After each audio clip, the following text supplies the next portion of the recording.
22 জায়গায়। বিশ্বনবী কয় একটা, ওমরে ফারুক বলে আর একটা। আল্লাহ বলে, বিশ্বনবী আপনার পক্ষে আমি আয়াত নাজিল করতে পারলাম না, আমি ওমরের পক্ষে নাজিল করে দিলাম।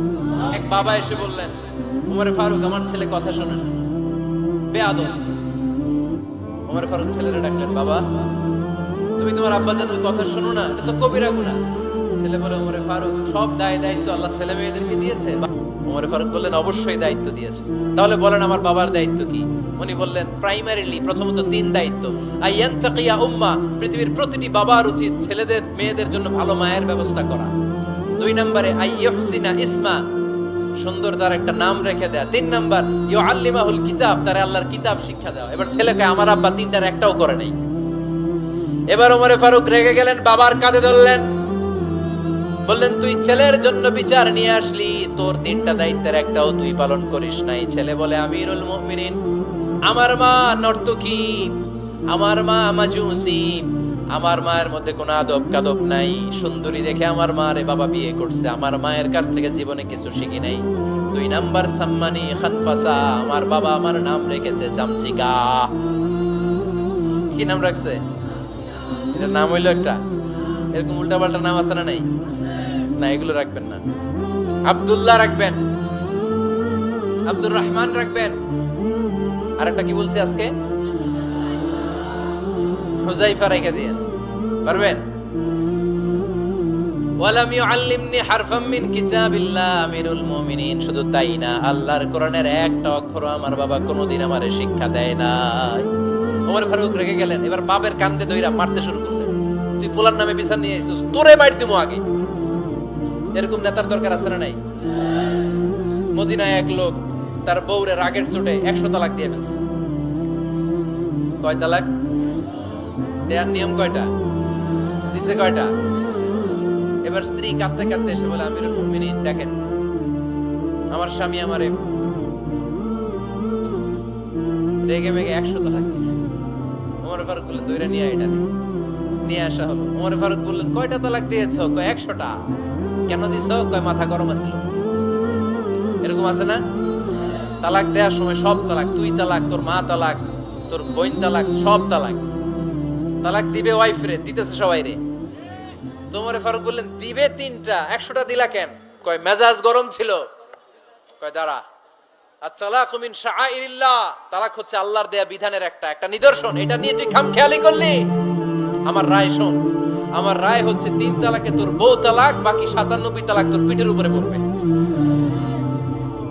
এরকম বিচারের দরকার আছে না নাই? এরকম দৃষ্টান্তমূলক বিচার যদি বাংলার জমিনে দেয়া হতো, আর কোন নারী ধর্ষিতা হতো, আর কোন নারীকে অ্যাসিড মারা হতো, আর কোন নারী যৌতুকের জন্য কান্না করত? একটা অমর লাগবে, বেশি না। কয়টা লাগবে? তিনি গভর্নর সিস্টেম চালু করেছিলেন, governor system, Islamic state. Bahrain, ইয়ামান, মিসর, কুফা, বসরা, মক্কা, মদিনা, এই 7 জায়গায় 7 জন গভর্নর পাঠিয়েছেন, তাদের থেকে তথ্য নিতেন। এই গভর্নর সিস্টেম উনি বানিয়েছেন। সাইয়েদনা আমর ইবনে আল-আস রাদিয়াল্লাহু তাআলা আনহুকে পাঠিয়েছেন মিশরে। মিশরে একটা দৌড় প্রতিযোগিতা হতো। ওই দৌড় প্রতিযোগিতায় আমর ইবনে আল-আস রাদিয়াল্লাহু তাআলা আনহুর ছেলে অংশগ্রহণ করেছে, কিন্তু এক মিশরি ওই দৌড় প্রতিযোগিতায় চ্যাম্পিয়ন হয়ে গেছে। রানার্স আপ হয়েছে আমর ইবনে আল-আসের ছেলে। এবার মিশরি ফার্স্ট আর গভর্নরের ছেলে সেকেন্ড। রাগের চোটে আমর ইবনে আল-আসের ছেলে ওই মিশরির মাথার মধ্যে কয়েকটা বাড়ি মেরেছে। মিশরি বলে, আমার মাল্লা কেন?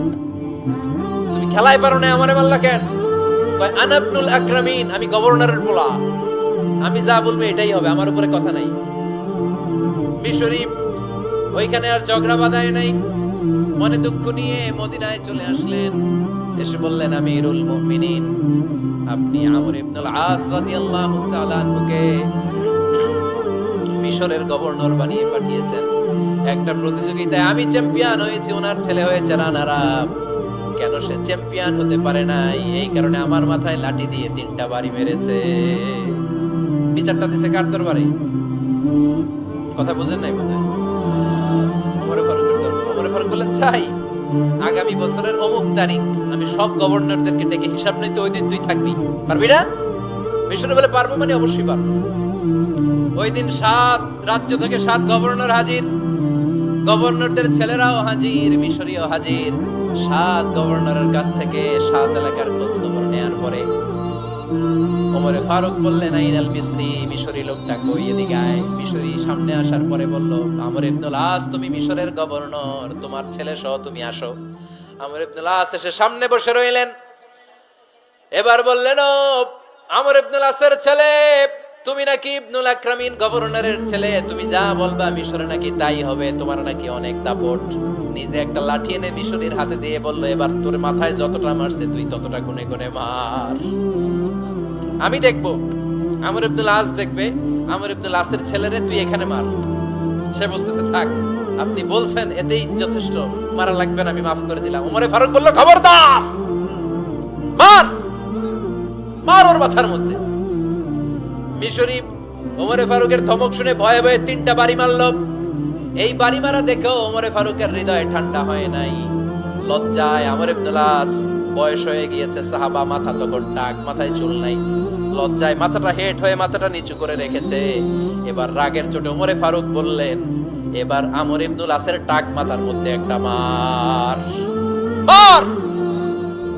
কেন ছেলেকে শিক্ষা দিতে পারে নাই? ইয়া আমর ইবনুল আস, মাতা জাআলতুমুন নাস আবিদা, তোমরা কখন মিশরীদেরকে নিজেদের দাস বানায় নিলা? ওয়াকাদ ওয়ালাদাতুম উম্মুহুম আহরারা, আর ওদের মায়েরা তো ওদেরকে স্বাধীন সন্তান হিসেবে প্রসব করেছে। মানুষদের উপর ক্ষমতাগিরি করার জন্য গভর্নর পাঠাই নাই। খবরদার, জনগণ, তাদেরকে দেখভাল করার জন্য তোমাদেরকে পাঠানো হয়েছে, তাদের উপর কোনো অত্যাচার করার জন্য নয়। চিল্লায় বলেন ঠিক কিনা? এরকম নেতা কয়টা লাগবে? কয়টা? ওই নেতার নাম কি? ওমর। হা হুয়া ইয়াতি ওমর। 22 জায়গায় বিশ্বনবী কয় একটা, ওমরে ফারুক বলে আরেকটা। আল্লাহ বলে, বিশ্বনবী, আপনার পক্ষে আমি আয়াত নাজিল করতে পারলাম না, আমি ওমরের পক্ষে নাজিল করে দিলাম। বিশ্বনবী বলতেন, ইন্না লিকুল্লি উম্মাতিন মুহাদ্দাস, সব উম্মতের মধ্যে, সব নবীদের উম্মতের মধ্য থেকে একজন করে আল্লাহ তাকে মুহাদ্দিস বানাতো। মুহাদ্দিস না, মুহাদ্দাস। মুহাদ্দাস মানে এমন লোক যিনি যা ভাবতো ওই ভাবনাটাই আল্লাহ আয়াত হিসেবে নাজিল করে দিতেন। বিশ্বনবী বলেন, আমার উম্মতের মধ্যে মুহাদ্দাস হচ্ছে সাইয়েদনা ওমর।